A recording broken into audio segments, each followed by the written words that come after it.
Visualize the world without leadership. Before we tackle about leadership, let's talk about management. What is management? Management is the process of achieving company goals effectively and efficiently by engaging the four major functions of planning, organizing, leading, and controlling of company resources. These resources includes human resources, financial resources, physical resources, and information These are resources. the four key management functions. First is planning. Planning is the process of setting goals and determining the appropriate action to achieve the goals of the company. Second is organizing. Organizing is the process of allocating and arranging both human and other resources through a formal structure or task and authority so that the plans can be carried out successfully. The third key management function is leading. Leading is guiding and motivating employees to achieve company's goal. As a leader, you need to set an example or be a role model to your staff to know what they should do. So why do we need leading? To achieve one goal, the team needs a leader to unite the members. Leading also means supporting your staff and make them comfortable in their work experience. They need encouragement from someone who has more experience than them to be more functional in their work. When your staff is not comfortable in their work environment, as a leader, it is your duty to help them adjust and be more attentive to cope up with things they need to focus in order to finish their work according to its time limit. The fourth key management function is controlling. What is controlling? Setting limitations, providing regulations for the company's activity. It also helps in identifying errors and deviation from standards so that the corrective action can be taken to achieve goals. So why do we need to control? Simply because time management and financial purposes are the issue here. Business needs to be more careful in using money and resources because it can make the company less productive or it will make them waste their time and effort for unnecessary things. Controlling is not just for the leaders or managers, but also for the staff to be more responsible in their job. Do not waste your time and money for unnecessary things because you will end up losing your efforts. Visualize the world without leadership. In short answer, the world would turn into chaos and anarchy would be everywhere.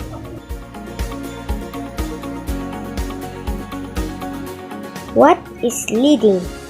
Leading involves how the manager or leader directs and motivates the employees or the people around him in order to achieve the company goals.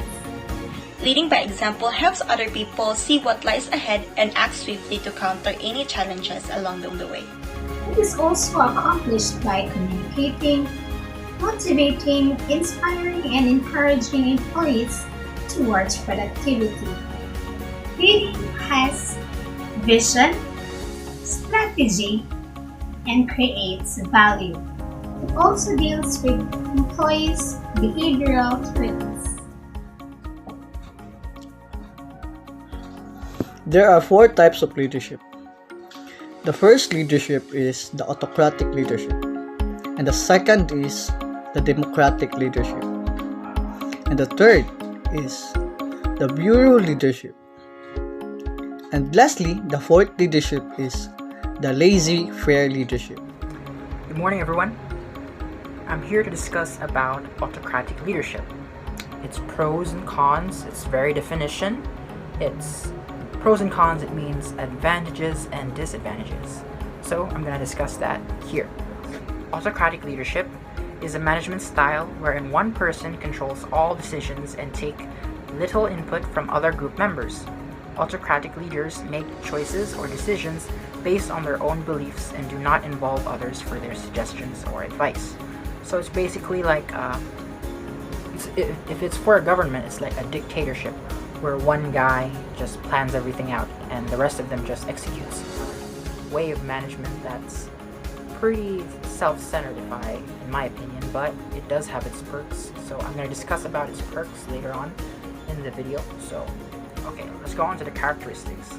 So, the characteristics of an autocratic leadership is, first, little or no input from group members. So yeah, that's what I said, that they take no advices from others, so it's basically a one-man army. And the second is decision-making power in the hands of the leader. So basically, the leader has the last say in everything.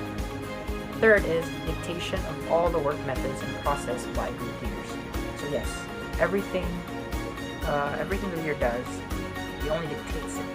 He discusses the plans and the rest of the team just executes it without listening to others' opinions, without hearing others' thoughts about it, if they're comfy about the idea or not. So yeah. The fourth would be highly structured and very rigid work process. So we say rigid because it doesn't fit well with everything. So it is good in some situations, but not all. So it's basically like an uncomfortable environment to work in. So that's basically what it means. So the fifth would be low trust on group members with respect to important tasks. So yes, due to the fact that the leader is the one calling all the shots, it basically implies that the leader trusts his own self rather than the teams around him. So yeah, it's basically a selfish way of doing things, but again, it does have its perks, and we'll get to that in a moment. So the sixth would be discouragement of creativity. Yes, since there is little to no input on others, it limits the fact of creativity.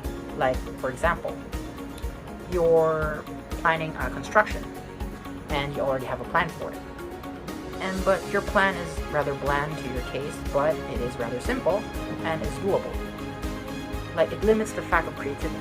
Without asking for others' opinions, the possibility of improving your structure or your building would be very much non-existent, since you only rely on your own ideas rather than others. So it is always important to have a second say in things, or a third say in things, or fourth say in things. So yes. But this, however, does take time. So yes. Moving on to the last characteristics, which is excessive emphasis on rules. So yeah, here, since the leader is the one calling all the shots, it means that you have to follow specific rules that he specifically laid out.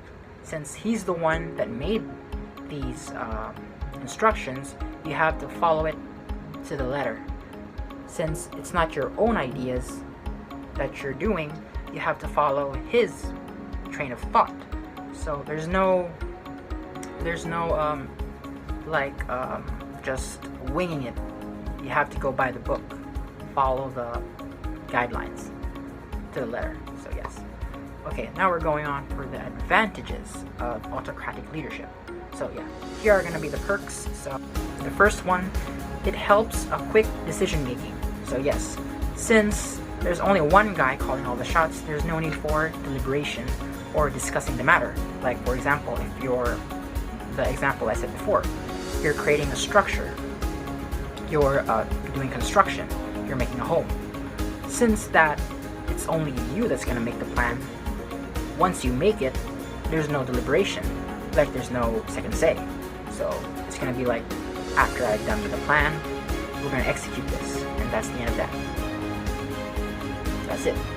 So the second is, it is effective in small group and teams. So yes, since that the leader is the one calling all the shots, it's easy to just micromanage everything. Just disseminate all the things in a small group, which is easily monitored. So you can monitor progress, you can see how well they're doing, and you can also just micromanage everything, since you can see them in a small team. This would be very different and very difficult to execute if it's a large team. So, okay, the third would be confidential matters can be kept secretly through autocratic leaderships. So yes, since only one guy is calling all the shots, it's easy to manipulate information because he's the one that has all the information. It's like a need-to-know basis. So if he keeps anything or has secrets, there's only one guy who knows what's going on, so that's going to be him. So since he's going to be the one calling all the shots, it's basically like he's the middleman from the higher ups, and this is him, higher ups, and this is going to be you. He's going to be the middleman. He's going to be the one dictating everything from up here. So yeah. So the fourth and last advantage would be it can be beneficial in managing pressurized situations. So yes, these situations are like last minute attempts. Say you were assigned with a last minute group project and you didn't know what to do. So basically, since there's no time for deliberation, one guy has to take all the reins and just plan, execute. That's it, no discussions. Since time is of the essence, and yes, you have to do it, regardless of whether or not the others would agree or not, since there's no time for deliberation. So this is going to be the main issue and the main perk of this leadership, since it consumes little amount of time. Yeah, here we go. Disadvantages of autocratic leadership. So first would be impairment of the morale of the group members. So impairment of the morale. The morale would be the spirit of your team. Since there's little to no discussions, there's no way that the team can share their own ideas, their thoughts, and their creativity. So it's gonna be like, basically, you're just telling them to do this and that, and it limits them, you see. Because since everyone has their own way of thought, diversity does contribute to work. But at the same time, it also just hinders it, since it's also time consuming. But again, it is creativity. And yeah, it's gonna be an uncomfortable working environment if all the time it's gonna be an autocratic leadership. The second would be discouragement of group output. So yes, discouragement of group output. Since everything is done or planned by one guy, others can't do anything or say anything. So yeah. The third would be forcefulness towards employees to follow their direction. So this is the emphasis I mentioned earlier about following the rules to the letter. Since one guy, since the leader is the one calling all the shots, you have to follow his rules that he's laid out for you. Basically like walking on a single road. You have to follow this narrow corridor that he laid out for you.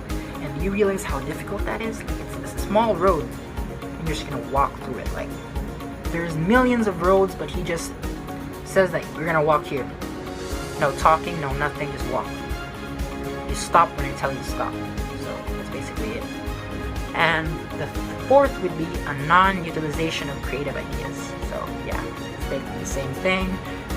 No sharing of thoughts, no brainstorming, so yeah, it lacks creativity. So the last would be dependence of success and efficiency of the leader. So yes, not everyone has leadership skills. So yeah, if your leader is not adequate enough, not confident enough to lead, and you're tasked with doing democratic leadership, it's gonna be really difficult, since this requires the leader to be competent enough to handle and plan everything of, let's say, your 5 members. You're gonna need a guy who has the other 4 brains of the team. So it's basically like this guy has to have the power of these 4 brains. It's not necessarily that he can carry the weight of everybody, but since he was tasked to carry the team, like micromanage them, has to have the competence to do and plan these 4 guys, since these 4 members are only gonna do is execute it. They're not gonna think anything but listen to this guy. So that's the main issue. This guy has to be the buffiest, smartest guy among these 5, since he's the one that's gonna carry out everything. So that's basically all the autocratic leadership that I can explain. So I hope you have listened to this, and God bless and thank you. Peace. Hello, I am Mary Shem. Let's talk about democratic leadership. So what is democratic leadership? This leadership is the participative style. It encourages employees to motivate in decision making, let employees to determine the work methods and feedback as an opportunity for helpful coaching. and also employees are engaged in the process and more motivated and creative. Leadership is best applied where staff required a great deal of flexibility to complete the task, where the staff know their job well and do not require too much instruction. The basics of the bureaucratic leadership style. This video will state the style description, the pros and cons, when it can be successful, and last but not the least, why you should use this style. The key characteristics of bureaucratic leadership style is standardized processes. Second, stiff division of labor and responsibility. Third, often organized in pyramid hierarchy.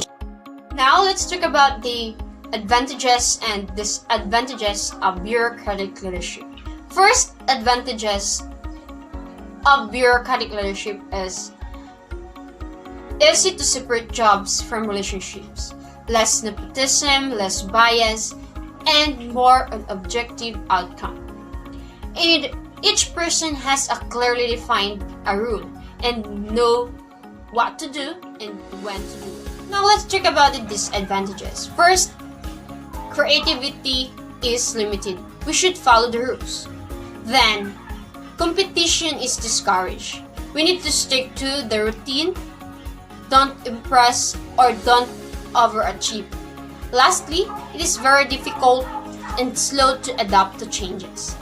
And with all these advantages, when should you use it? Well, use bureaucratic leadership when lost in relations or critical, or when a string of repetitive process in a place where tasks are very similar over and over again.